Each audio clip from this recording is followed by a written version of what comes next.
तो आज हम बात करेंगे टाइप्स ऑफ अकाउंटिंग के बारे में। टाइप्स ऑफ अकाउंटिंग जिसे हम सब फील्ड ऑफ अकाउंटिंग या ब्रांचेस ऑफ अकाउंटिंग भी कहते हैं। तो कंप्लीट डिस्कशन आपको मैं आज यहाँ पे करूंगा आपके साथ में। ये class 11th accountancy chapter number 1 का वीडियो नंबर 4 है। 3 वीडियो ऑलरेडी अपलोडेड है और ये चौथा नंबर का वीडियो है। इस वीडियो को अपलोड करने में थोड़ा सा टाइम लग गया। बहुत सारे बच्चे पूछ रहे हैं मुझसे कमेंट सेक्शन में कि सर आप कहाँ गायब हो गए, आप वीडियो क्यों अपलोड नहीं कर रहे हैं। कोविड इतना ज़्यादा फैला हुआ था कि कुछ अपने हमें छोड़कर चले गए और जिसकी वजह से मैं थोड़ा सा अपसेट था, लेकिन अब मैं अपने आप को रिकवर कर चुका हूं और अब मैं वापस आप लोगों के लिए आ गया हूं। आपको परेशान होने की ज़रूरत नहीं है, मैं वीडियो अपलोड करता रहूंगा, आपका किसी भी हाल में नुकसान नहीं होगा, ये मेरा आपसे वादा है। लगातार हम आपके साथ बने रहेंगे। आप लगातार वीडियोस देख रहे हैं, कमेंट कर रहे हैं, मुझे बहुत बहुत बहुत ज़्यादा अच्छा लगता है और एक मोटिवेशन भी मिलता है।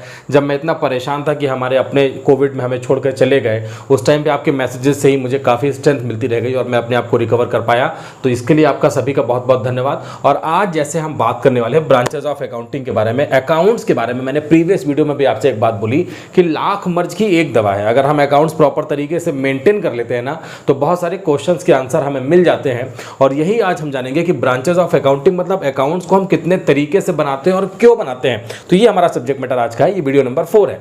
तो अगर आप देखेंगे तो टोटल 5 टाइप मैंने यहाँ पे लिखे हैं जिस तरीके से हम अकाउंट्स बना सकते हैं और अपने बहुत सारे क्वेश्चंस के आंसर जान सकते हैं। अगर आप देखेंगे तो लिखा है financial accounting, cost accounting, management accounting, tax accounting and social responsibilities accounting.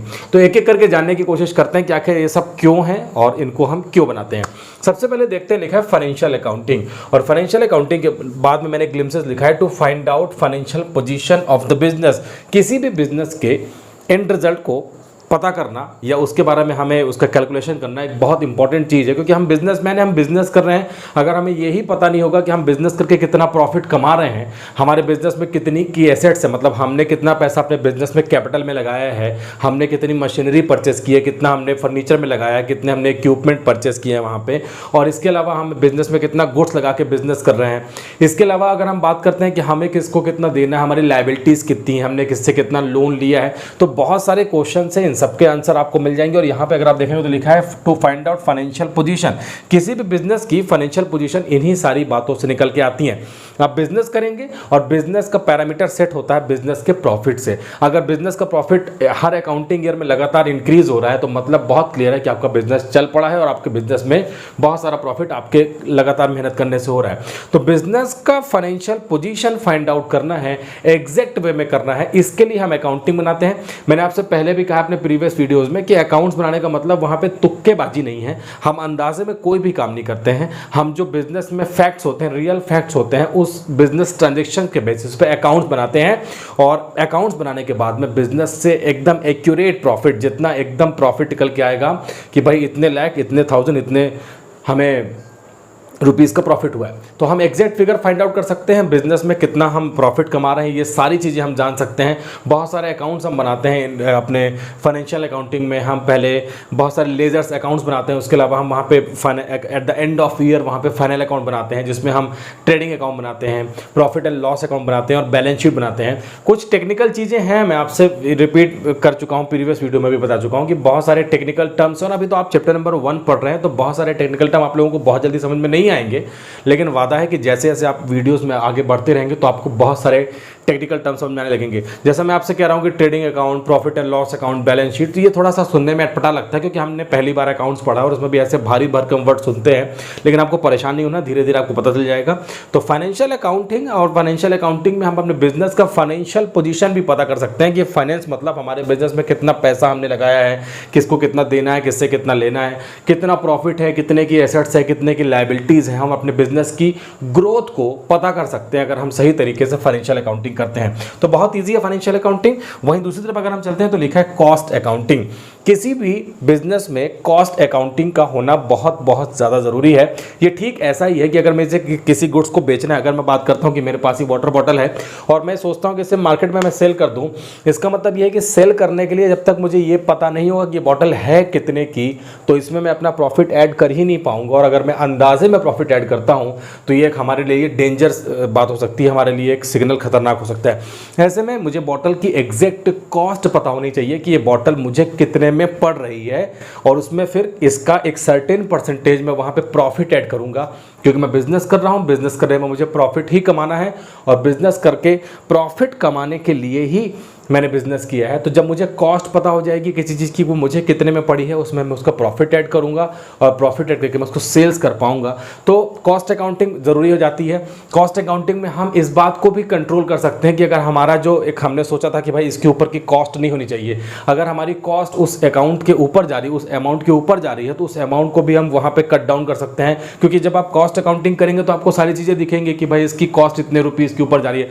काम फैक्ट्री में चलेगा, लेकिन जब सारा काम फैक्ट्री में होगा और उसका बराबर हिसाब आप कॉस्ट अकाउंटिंग के थ्रू रखेंगे तो आपको न्यूमेरिकल टर्म में पता चलेगा कि कितना पैसा आपने किस फील्ड में लगा दिया है। ज़रूरत से ज़्यादा या ज़रूरत से कम वहाँ पे पैसा लगाया तो हम उसको अपने प्रॉपर वे में एडजस्ट कर सकते हैं और किसी भी गुड्स की कॉस्ट को फाइंड आउट कर सकते हैं और अपने मार्केट में उसे अपने रेट पे फिक्स करके बेच सकते हैं। ठीक है, ऐसे ही गुड्स के अलावा सर्विसेज होती हैं और सर्विसेज का भी वहाँ पे कॉस्ट सेट होता है। भाई गुड्स तो ठीक है, दिख रहा है और कैसे यूज़ होगा, ये व्हाइट बोर्ड है, मैंने आपको अभी वाटर बोतल दिखाई, इन सब के कॉस्ट हो सकते हैं।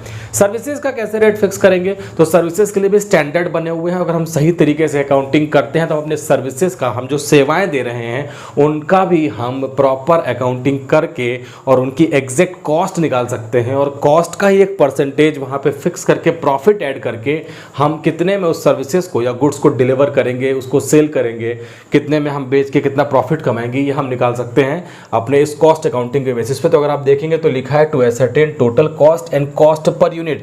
आप पर यूनिट कॉस्ट कितनी पड़ेगी और टोटल कॉस्ट कितनी है आसानी से फाइंड आउट कर पाएंगे अगर आप करते हैं कॉस्ट अकाउंटिंग। तीसरा अकाउंटिंग है मैनेजमेंट अकाउंटिंग। बहुत ज़्यादा ज़रूरी है मैनेजमेंट अकाउंटिंग। बिजनेस अच्छे से चल रहा है, इसका मतलब ये है कि बिजनेस के अंदर का मैनेजमेंट बराबर वर्क कर रहा है। मैनेजमेंट में हर तरीके के पर्सन्स पाए जाते हैं। भाई हम बात करते हैं, एक टॉप लेवल होता है जो डिसीजन लेता है, एक मिडिल लेवल मैनेजमेंट होता है, फिर एक लोअर लेवल मैनेजमेंट होता है जो वर्कर्स होते हैं, जो फैक्ट्री में वर्क कर रहे होते हैं, वो सारे होते हैं। तीनों लेयर, जो तीनों टीयर सिस्टम है, जो 3 टीयर ऑफ मैनेजमेंट सिस्टम है, टॉप मिडिल लोअर लेवल, इनमें प्रॉपर एम्प्लॉयज़ या हमारे वर्कर्स या हमारे जो CEOs एंड डायरेक्टर्स हैं वो सही तरीके से वर्क कर रहे हैं। उनके वर्क का इफिशियंसी हमें अपने प्रॉफिट के फॉर्म में तो दिखेगा ही दिखेगा। साथ में वर्कर्स आपस में खुश हैं कि नहीं है, हमारा मैनेजमेंट जो है वो सही तरीके से चलेगा तो हम फ्यूचर में बिजनेस को और ऊंचाइयों पर ले पाएंगे। और ये तब पॉसिबल हो पाएगा जब हमने अपने बिजनेस के मैनेजमेंट अकाउंटिंग को वहां पे किया होगा। तो मैनेजमेंट अकाउंटिंग के बारे में अगर देखें तो लिखा है assist the management in planning and controlling. Assist मतलब होता है कि हमारी हेल्प करना, हमारी सहायता करता है, ये हमारा सहायक है, हमारी हेल्प करता है मैनेजमेंट अकाउंटिंग। सही तरीके से मैनेजमेंट अकाउंटिंग करने के बाद में फ्यूचर में आप क्या डिसीजन लेना चाहते हैं, क्या प्लानिंग करना चाहते हैं। और कंट्रोल मतलब हो गया, जैसे मैंने आपसे कहा कि कॉस्ट अगर हमारी लिमिट से ज़्यादा जा रही है तो उसमें भी हम कंट्रोल कर सकते हैं अगर हम मैनेजमेंट अकाउंटिंग करते हैं। और कंट्रोलिंग कर सकते हैं, हमारे बियॉन्ड द लिमिट कोई चीज़ जा रही है तो उसको आप कंट्रोल कर सकते हैं, मैनेजमेंट लोगों को समझा सकते हैं, उनके सामने एक्सप्रेस कर सकते हैं, न्यूमेरिकल टर्म में रख सकते हैं कि भाई देखो हमारा टारगेट इतना था, इससे ज़्यादा का खर्च हो गया, आपको मेंटेन करना है, मैनेज करना है। और आप आसानी से अपनी बात को सारे मैनेजमेंट के लोगों को कम्युनिकेट कर सकते हैं और किसी का ईगो क्लैश भी नहीं होगा, सब बात समझ जाएंगे क्योंकि आपने सब कुछ जो है डेटा के फॉर्म में अकाउंटिंग टर्म में लिख रखा है। तो मैनेजमेंट अकाउंटिंग बड़ा अच्छा एक हमारे लिए कंसेप्ट है। मैनेजमेंट अकाउंटिंग को करके हम बिजनेस में जो अपॉर्चुनिटीज़ हैं, जो बिजनेस के लिए थ्रेट्स हैं, जो खतरे हैं, उनसे भी बच सकते हैं और मार्केट में जो एडवांटेजेस हैं उनको गेन कर सकते हैं। क्योंकि जब आप मैनेजमेंट अकाउंटिंग करेंगे तो ग्रुप वर्क होगा, टीम वर्क होगा, और जब वर्क टीम में होगा तो डेफिनेटली इसका बेनिफिट आपको मिलेगा ही मिलेगा। तो ये काम हम करते हैं मैनेजमेंट अकाउंटिंग में। चौथा है टैक्स अकाउंटिंग। टैक्स अकाउंटिंग का मतलब हो गया कि जो कंट्री चल रही है, इस कंट्री में जो गवर्नमेंट है, जो इंफ्रास्ट्रक्चर डेवलप कर रही है, ब्रिजेस बनवा रही है, सड़क बनवा रही है, हम लाइट की व्यवस्था करते हैं, तो ये सब गवर्नमेंट जो है वो कर पाती है हमारे ही दिए गए पैसे से, जिसे हम टैक्स कहते हैं। अब टैक्स हो गया, डायरेक्ट टैक्स होता है, इनडायरेक्ट टैक्स होता है। आपके बिजनेस के ऊपर में टैक्स की लायबिलिटी आती है, आपको टैक्स का पेमेंट करना होता है। और जब आप टैक्स का पेमेंट कैलकुलेट करेंगे तो यहाँ पर आप देखेंगे तो लिखा है to compute GST and income tax. GST मतलब गुड्स एंड सर्विसेज टैक्स। या तो आप गुड्स का बिजनेस करेंगे या तो सर्विसेज का, इसके अलावा तीसरा कोई बिजनेस हो ही नहीं सकता। गुड्स मतलब जो टेंजिबल थिंग है जिसे हम देख सकते हैं, या तो हम उसका बिजनेस करेंगे। सर्विसेज मतलब जैसे कि अभी मैं आपको सर्विसेज प्रोवाइड कर रहा हूं तो ये तो सर्विसेज का बिजनेस होगा। तो गुड्स या सर्विसेज का बिजनेस है, उसके ऊपर आप जो वहां से इनकम करेंगे उसमें आपको इनकम टैक्स देना पड़ सकता है या गुड्स एंड सर्विसेज टैक्स देना पड़ सकता है। उसकी एग्जैक्ट कितनी लायबिलिटी बनेगी ये आपको पता चल पाएगा। टैक्स जमा करना हर सिटीजन का एक रिस्पॉन्सिबिलिटीज होती है। ये आपके लिए एक बड़ी जिम्मेदारी का काम है कि आप जो सरकार का टैक्स लायबिलिटी है, आपको जो सरकार को पेमेंट करना है आप उसे टाइम पे पेमेंट करते रहें। और एग्जैक्ट अमाउंट पेमेंट करने के लिए ज़रूरी है कि हम टैक्स की अकाउंटिंग करें। टैक्स अकाउंटिंग में हमें ये पता चल जाता है कि हमें किस डेट को गवर्नमेंट को कितना पैसा डिपॉजिट करना है टैक्स के फॉर्म में। तो जो भी टैक्स है आपने जो कमा रहे हैं, सरकार आपको मौका देती है कि आप बिजनेस करके प्रॉफिट कमाइए और उसका कुछ सर्टेन पोर्शन जो है सरकार को भी दीजिए, देश को भी चलाना है। तो ये कर सकते हैं अगर हम सही तरीके से टैक्स अकाउंटिंग करते हैं। तो टैक्स अकाउंटिंग भी बहुत ज़रूरी है। और लास्ट है सोशल रिस्पॉन्सिबिलिटीज अकाउंटिंग। एक बात आपको बता देता हूँ, हम बिजनेस कर रहे हैं, वो बिजनेस हम सोसाइटी के अंदर रह के कर रहे हैं, मतलब सोसाइटी में एग्जिस्ट करते हैं। बिजनेस छोटा है लेकिन सोसाइटी बड़ी है, तो सोसाइटी के अंदर में हम बिजनेस को डेवलप करते हैं। इसका मतलब बहुत क्लियर है कि जो बिजनेस चल रहा है वो सोसाइटी के वैल्यूएबल कंट्रीब्यूशन से ही चल रहा है। हम अकेले दम पे कुछ नहीं कर सकते थे। हम लाके अगर सामान अपनी दुकान में सजा लेते हैं और हमारे कस्टमर जो कि सोसाइटी के ही मेंबर हैं, हम खुद सोसाइटी के हैं और कस्टमर हमसे गुड्स खरीदने नहीं आते हैं या हमारे सामान को नहीं खरीदने आते हैं, तो क्या हमारा बिजनेस चल पाएगा? इसका आंसर है कि नहीं। इसका मतलब ये है कि सोसाइटी ही है जो हमारे बिजनेस को ऊंचाइयों में ले जाती है। और वही सोसाइटी अगर आप गुड्स सही तरीके से नहीं डिलीवर कर पाते हैं, गुड्स में स्टैंडर्ड मेंटेन नहीं कर पाते हैं, मनमाना प्राइस वसूलते हैं या आप गुड्स में मिलावट करते हैं जिसे हम अडल्ट्रेशन कहते हैं, तो डेफिनेटली आपकी सोसाइटी आपको वहाँ से रिमूव करने की कोशिश करेगी। आपके बिजनेस में कस्टमर नहीं आएंगे और जब कस्टमर नहीं आएंगे तो आप अपने आप रिमूव हो जाएंगे। तो सोशल रिस्पॉन्सिबिलिटीज अकाउंटिंग में हमको सोसाइटी, सोशल लोगों के बारे में सोचना है कि हम उन्हीं के रिसोर्सेज को यूज़ करके बिजनेस कर रहे हैं, तो हमें उनके लिए क्या करना है? आपको उनके लिए करना यह है कि भाई रीजनेबल प्राइस पे स्टैंडर्ड गुड्स प्रोवाइड करना है सोसाइटी को। आपको ऐसे ऐसे टेक्नोलॉजी या ऐसे ऐसे इक्विपमेंट यूज़ करने हैं जो इको फ्रेंडली होंगे, जो एनवायरमेंट फ्रेंडली होंगे, ताकि एनवायरमेंट को हम पोल्यूट होने से बचा सके, हार्म होने से उनको बचा सके। हमें वीकर सेक्शन ऑफ सोसाइटी जो होती है उसमें लोगों को अपने बिजनेस में एम्प्लॉयमेंट देना पड़ता है। हम देते भी हैं, हमारे बिजनेस में लोग होते हैं बहुत सारे जो लोअर सेक्शन के, वीकर सेक्शन सोसाइटी है, उनको हम अपने बिजनेस में नौकरी देते हैं, तो एक अनएम्प्लॉयमेंट की समस्या दूर करते हैं। बहुत सारे हम प्रोग्राम ऑर्गेनाइज करते हैं, वहाँ पे लोगों के लिए हम उनको इकोनॉमिक बेनिफिट भी देने की बात करते हैं, फ्री में एजुकेशन, फ्री में हेल्थ की बात करते हैं।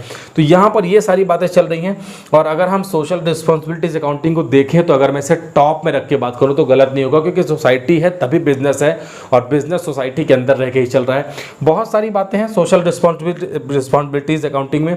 सोसाइटी को हमसे एक एक्सपेक्टेशन होती है कि सोसाइटी में बिजनेस रह के कर रहा है तो इसलिए डेफिनेटली सोसाइटी के लिए कुछ करेगा। और करना क्या वो मैंने आपको बता दिया। सोसाइटी के लिविंग स्टैंडर्ड को बढ़ाने के लिए आप उनको स्टैंडर्ड का गुड्स प्रोवाइड करना शुरू करिए। बहुत सारे प्रोग्राम्स सोसाइटी ऑर्गेनाइज करती है, उनमें बढ़ चढ़ के हिस्सा लीजिए और सोसाइटी को ये पता चले कि आपका बिजनेस किस लैंडमार्क को अचीव करता है। तो ये भी काम हमें करना है।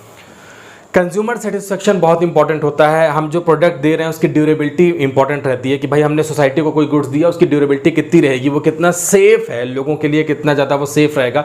तो कई सारे एस्पेक्ट हैं सोशल रिस्पॉन्सिबिलिटीज़ में। मैंने कहा कि आप इसे अगर टॉप में लिखते हैं तो गलत नहीं होगा, क्योंकि सोसाइटी के अंदर ही बिजनेस एग्जिस्ट करता है। तो सोशल रिस्पॉन्सिबिलिटीज अकाउंटिंग है जिसमें हम बहुत सारे क्वेश्चन के आंसर ढूंढते हैं और हम बात करते हैं सोसाइटी को उसका बेनिफिट देने की। तो बेसिक ये 5 अकाउंटिंग है।